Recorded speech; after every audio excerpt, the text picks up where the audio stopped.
It begins quietly. No explosion, no flash of light, just stillness. At first, the world looks the same, the forests still sway. The oceans still breathe in rhythm with the wind. But something unseen has shifted, something vital. Every leaf, every blade of grass, every living green cell on Earth has stopped producing oxygen. For a few moments, humanity doesn't notice. The air still feels the same, birds still sing, the sun still rises. But deep within the lungs of the planet, photosynthesis, the silent heartbeat of life, has gone dark. For billions of years, plants have performed one of the simplest and most extraordinary miracles in the universe. They take in sunlight, water, and carbon dioxide and exhale life. Oxygen, the invisible breath that fuels everything that moves. From the smallest insect to the largest whale, every heartbeat, every breath, every spark of thought depends on this exchange. But now, imagine it stopped. Completely. The first 24 hours are deceptively calm. Oxygen still fills the air, lingering from what plants produced yesterday. The planet carries on, unaware that its clock is ticking. In homes, offices, jungles, and oceans, life goes on as usual. But the chemistry of the atmosphere has begun to drift. Every breath you take now carries a silent countdown. You see, Earth's oxygen doesn't just come from trees. About half is produced by microscopic plants in the ocean, phytoplankton, and the rest from the green world above ground.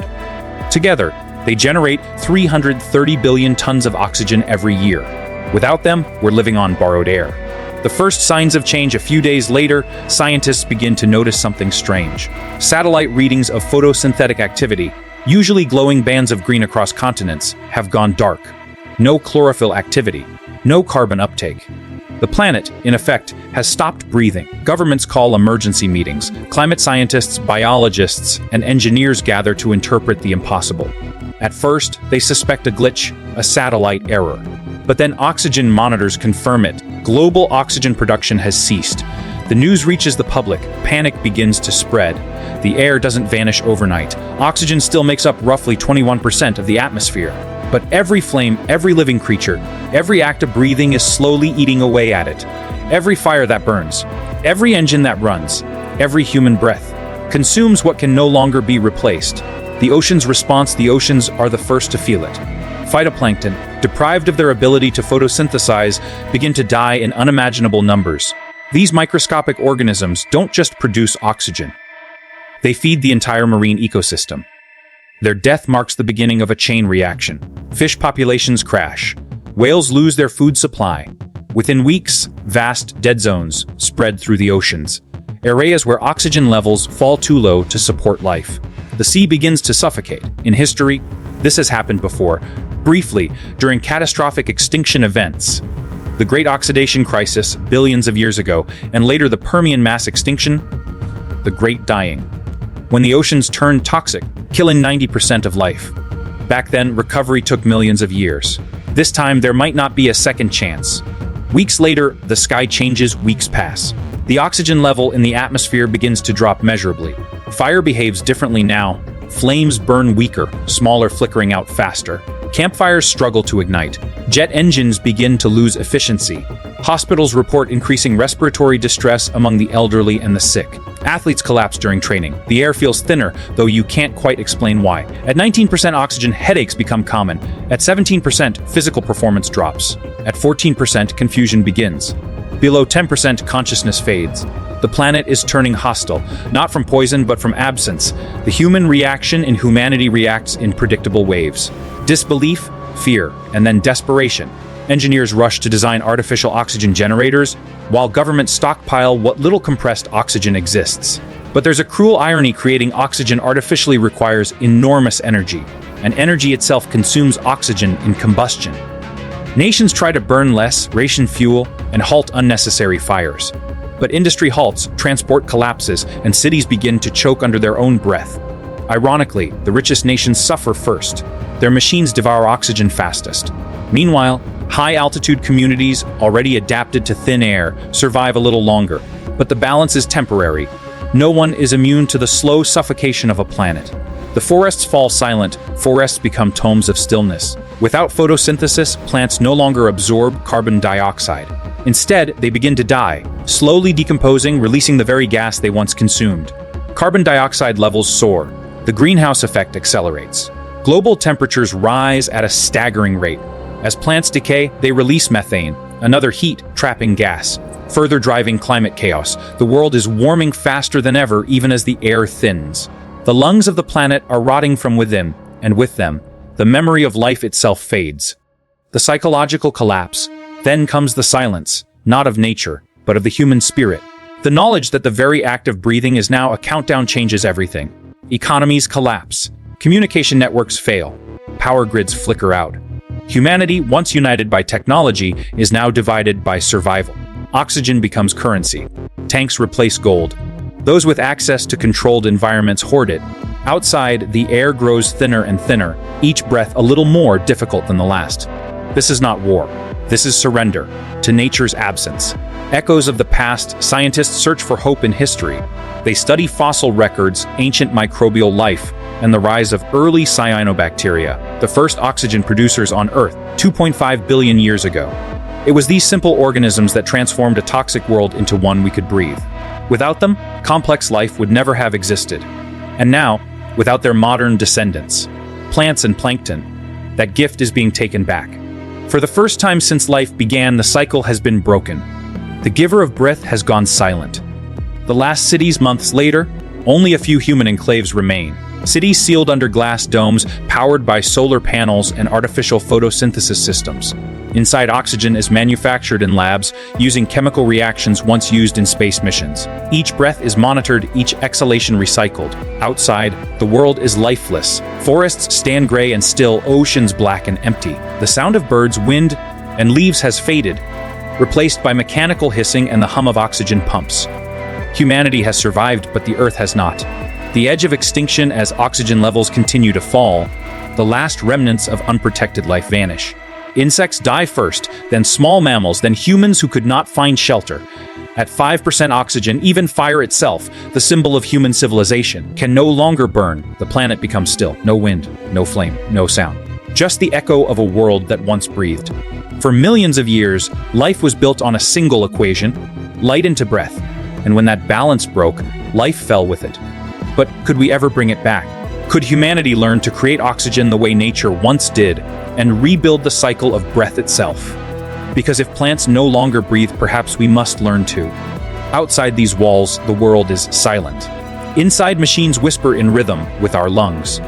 Humanity now lives within its own invention, trapped in domes of artificial air, breathing through chemistry instead of life. The planet's green heart has stopped, and we are the artificial pulse, keeping it alive. The age of the domes, the survivors built what they called biospheres, vast enclosed habitats engineered to mimic the natural balance Earth once provided freely. Each dome houses its own oxygen system, powered by solar arrays that drive electrolysis, the splitting of water into hydrogen and oxygen. Inside, recycled air flows through metal forests and synthetic roots. The people live cautiously, every breath measured, every exhale captured and filtered back. There are no open skies, no natural winds, just sterile air, cold, perfect, mechanical.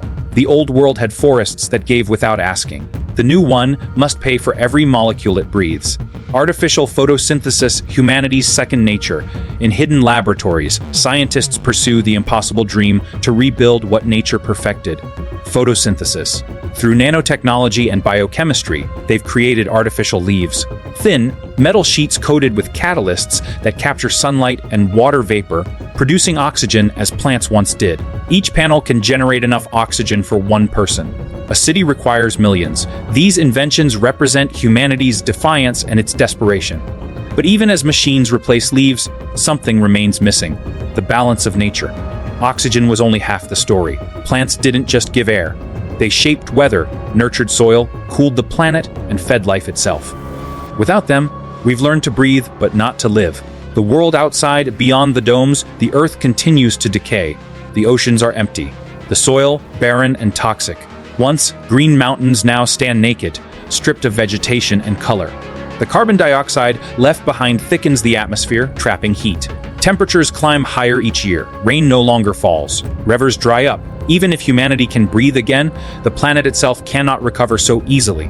Life, it seems, was not built to exist without cooperation. The web of life was a circle, and now it lies broken, scattered, impossible to repair. Generations after 100 years pass. Entire generations grow up without ever seeing a real plant. The word forest becomes a story, a myth, something whispered by teachers in the education domes. They learn that once the earth glowed green. That wind carried the scent of rain through pine leaves. That breathing once felt effortless. And as they grow, a strange longing fills them for something they've never known, yet somehow remember. The legacy of memory in time, people begin to realize something profound. Oxygen machines can sustain the body, but not the spirit. The world feels sterile, empty. Even surrounded by technology, humanity mourns a silence it cannot name, the silence of nature itself. Scientists, philosophers, and engineers begin a new movement, the Green Project. Their goal to resurrect real plant life using fragments of ancient DNA stored in frozen seed vaults. If nature will not breathe for us anymore, they will rebuild her molecule by molecule. The rebirth experiments, they start small, moss, algae, grass. Simple life forms that once shaped the air billions of years ago. At first, they fail. The soil outside is toxic, saturated with carbon dioxide and heavy metals. The sunlight is too intense, the heat unbearable. But inside climate-controlled vaults, a single sprout finally breaks through. It's small, fragile, but alive. And as it opens its first leaf, sensors detect something miraculous: photosynthesis. After decades of silence, the earth exhales again. The return of breath, the experiment succeeds. One plant becomes 10, 10 become thousands. Artificial domes once filled with machines are now home to living, breathing greenery. For the first time in generations, people walk among leaves that produce air naturally. Children remove their masks and breathe unfiltered oxygen. Raw, alive, pure. Narrator emotion deepens. The first forests return as carefully managed bio-environments. These are not wild, but they are alive. And life, no matter how fragile, demands to grow. The struggle for balance, but the journey is far from over. For every hectare of green, the planet's scars push back. Rising temperatures threaten the new growth. Without pollinators, bees, birds, and insects, most plants can't reproduce. So humanity turns again to creation, designing robotic pollinators, artificial bees guided by AI, mimicking the movements of life that once filled the skies. Technology and biology merge, not in conflict, but in partnership. At last, humans have learned that survival isn't about control, it's about harmony. The machines that once replaced nature now serve it. The planet slowly heals. Decades later, oxygen levels begin to rise again. The air, once stale and metallic, carries the faint scent of life. Storms return. Rain falls for the first time in centuries. The ocean stirs. Not yet alive, but moving, cleansing itself. With every raindrop, every leaf, every whisper of wind, the planet begins to remember itself. Narrator Earth is healing, not as it was, but as something new. A world reborn through both creation and humility. The lesson of the collapse, historians call it the age of suffocation, but philosophers call it something else: the reckoning. It was the moment humanity realized that the greatest danger was not nature's power, but our forgetfulness of her importance. The collapse taught us that technology without respect becomes destruction, and that the smallest leaf can hold more wisdom than 1,000 machines. A new civilization centuries later, humanity lives differently. Cities breathe again, built around green towers, rivers, and biosynthetic roots that feed both steel and soil. Artificial intelligence maintains the balance once held by ecosystems. Every building, every street, every life form is part of the same closed loop. A living, breathing network. We no longer dominate the Earth. We live within it. The planet no longer belongs to us. We belong to it. When all plants stopped producing oxygen, we lost more than air. We lost connection. We forgot that every breath is a gift borrowed from another life. But in losing it, we learned something eternal: that the breath of Earth is also the breath of humanity. Every leaf, every cell, every heartbeat. A reminder that life is not separate pieces, but one continuous rhythm. Now, as new forests rise and old machines sleep beneath their roots, the Earth breathes again. And for the first time in centuries, so do we. What if all plants stopped producing oxygen? A world's warning. A world reborn. But if we learned to breathe again, what happens when the sun decides to stop shining?